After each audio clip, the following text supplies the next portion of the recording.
It began with a letter sealed in red wax, delivered without postage. To Miss Evangeline Moore, you are the last living heir to Greystone House. Come at once. Evangeline, an orphaned librarian from Boston, had no known family. Curious and desperate for a change, she packed her belongings and boarded a train to the edge of Massachusetts.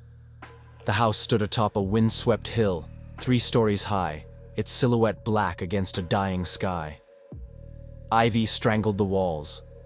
Windows stared like dead eyes. The iron gates creaked open on their own. Evangeline was met by an elderly caretaker named Elias, who spoke in riddles. "The house knows you're here," he said. "It's been waiting." From the first night, the house came alive. Footsteps echoed from rooms that hadn't been opened in years. The mirrors reflected things that weren't there. Whispers bled from the walls, chanting her name. In her sleep, Evangeline dreamed of a girl in a white dress, face hidden by a lace veil, scratching at the floor beneath her bed. Evangeline found a hidden door behind a bookcase. The passage led to a nursery, abandoned in haste. A cradle overturned, walls covered in childlike drawings, all depicting her face. In the center was a music box, still playing. She opened it. A disembodied lullaby spilled out, and the air grew cold. Behind her, a child's voice whispered, "Mommy?" Research revealed that Greystone once belonged to the Whitlock family. The youngest daughter, Adeline, was said to have gone mad. She believed the house was alive. She tried to burn it down, Elias confessed, but the house wouldn't let her. Evangeline found Adeline's journal beneath a floorboard. It described rituals, possessions, and a phrase repeated throughout: "The house remembers, the house reclaims." As days passed, Evangeline changed. She began speaking in her sleep, in a voice that wasn't hers. Her eyes lost focus. Her reflection lagged behind in mirrors. On the 7th night, she awoke in the nursery clutching a scorched baby doll. Blood ran from the walls. The house groaned as if in pleasure. She was becoming Adeline. Evangeline descended into the basement, led by whispers. There, she found a stone circle, a ritual chamber, burnt dolls, chains, a mural of a tree with human limbs instead of branches. Elias appeared behind her. "You were born in this house. You died here too. The house raised you again." Reality fractured. Was she Adeline reborn? Was she ever Evangeline at all? The final night. Lightning struck the roof. Fire crawled across the timbers. Evangeline, or Adeline, stood in the attic as the house burned. But the fire did not destroy. It revealed. Beneath the charred wood was bone. The house was built from the remains of the Whitlock family. Flesh, blood, soul, a living mausoleum. Evangeline screamed as the house swallowed her whole. Weeks later, a letter arrives at a distant orphanage. "To Miss Clara Bell, you are the last living heir to Greystone House. Come at once." The cycle continues. Clara Bell, 11 years old, stood alone in the courtyard of the Saint Augustine Orphanage, the wax-sealed letter clenched in her hand. The headmistress, distracted and dismissive, told her it was likely a hoax. But Clara knew it wasn't. The name Greystone House whispered something ancient and familiar to her, like a lullaby from a dream she never remembered having.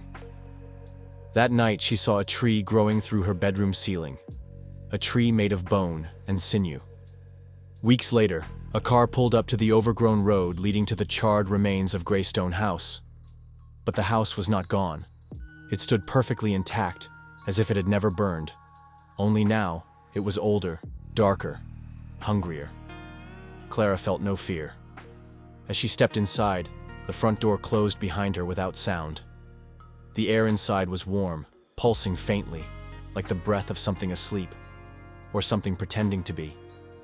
Clara followed sounds only she could hear: the drip of water, the hiss of breath, the murmur of names.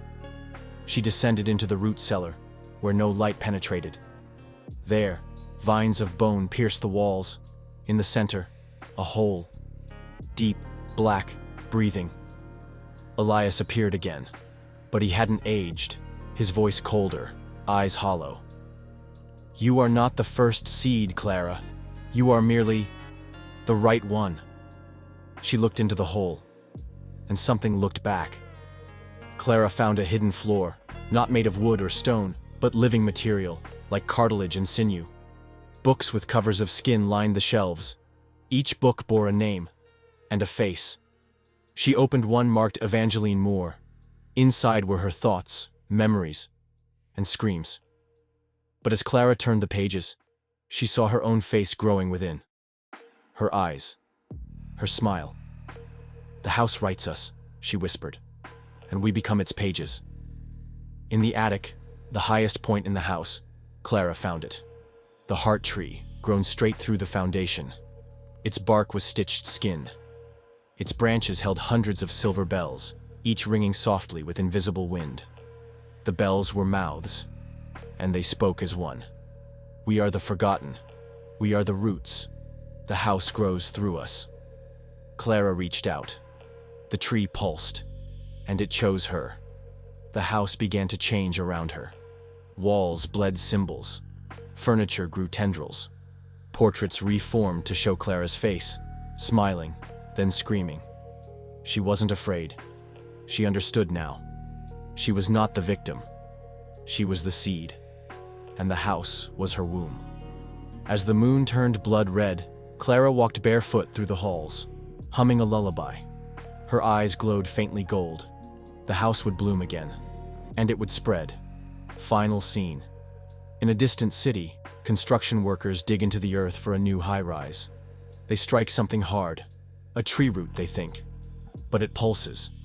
A tremor shakes the ground. In the dirt is a book. A small bound volume. A name on the cover. Clara Bell. As one of the workers opens it, their face goes blank. Then they smile, wide, unnatural. The house is coming. Weeks after the incident at the construction site, city infrastructure begins to fail.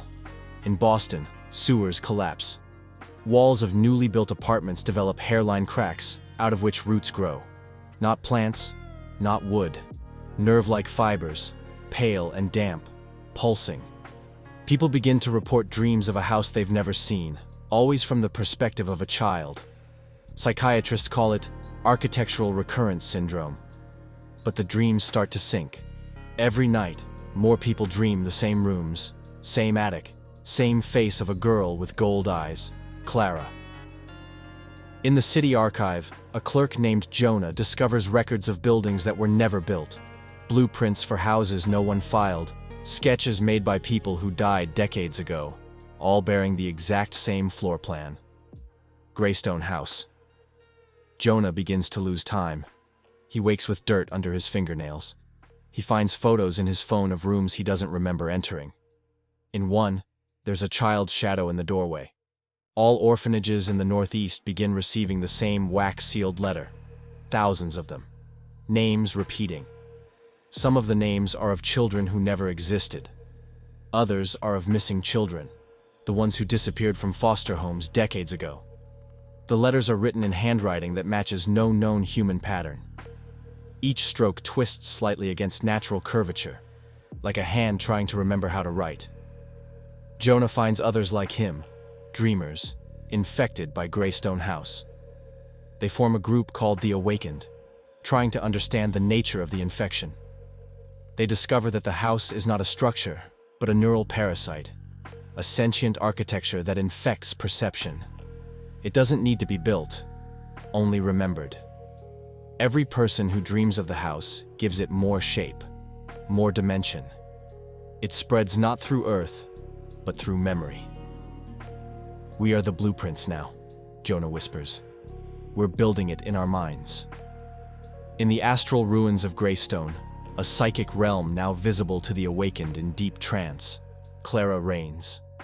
Her body is that of a girl, but her mind is vast and ancient, rooted in every house that's ever been called haunted. She speaks through mirrors, reflections, and flickering dreams. "I am not evil," she says. "I am shelter. I am memory. I am home." But the truth is darker. She is the embodiment of abandonment, and her roots grow strongest in forgotten places. Reality buckles. Greystone House begins to manifest in real places, superimposed over existing architecture. A dentist's office becomes a drawing room. An airport terminal's corridor turns into a Greystone hallway. People walk in and don't come back out. Cities seal off blocks thinking it's a biohazard event. But walls don't hold it back, because it's not in the world. It is becoming the world. The awakened, knowing they are infected and soon to forget themselves, begin carving the true blueprint into the earth, a geometric pattern of disruption to sever Greystone from the collective mind. But Clara speaks to them through the soil. You were never fighting me. You are me. One by one they falter. Some kneel, some weep, some simply vanish, their bodies becoming walls, roots, portraits. Only Jonah is left, standing before a foundation trench, his hands shaking. A sound rises, like bells, whispers, crying, wind, all together. Then, across the world, in places forgotten, doors open. From a shack in Siberia, a schoolhouse in Argentina, a church in Namibia, a subway tunnel in Tokyo. They all lead to one place, Greystone House. And from those doors emerge not ghosts, but memories given flesh. Children lost, rooms remembered, traumas buried, all walking back into our world, looking for the ones who dreamed them. The house has bloomed, and Earth is now its garden. The end? Or merely another beginning?